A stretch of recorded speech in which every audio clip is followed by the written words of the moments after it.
My father served in World War I. He was British, and he was in the British Army. He was gassed in Egypt. His ship coming back from Egypt to London was sunk by a German submarine. He escaped both incidents without a scratch, and he was killed getting off a streetcar in Chicago when I was 3.5 years old. Oh my gosh.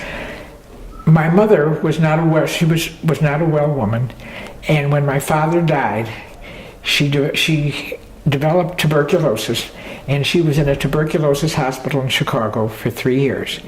And she died when I was 6 years old. My father died when I was 3.5.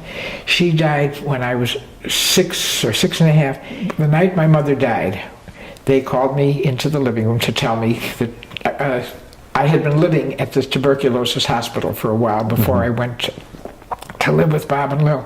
And they said, your mother has passed away. And where it came from, I don't know. I said, does that make me an orphan? And they said yes.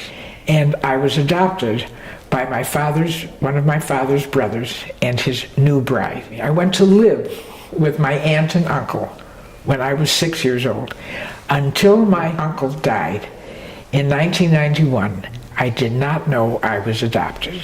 And when I talk about my parents, I talk about my aunt and uncle, Bob and Will Sharfstein. And my dad, his name was Barney, when he knew how ill he was and that he wasn't going to make it, he said to Bob, his other brother, if you and Lil can't take her, put her in the Jewish orphanage. And so Bob and Lil took me in.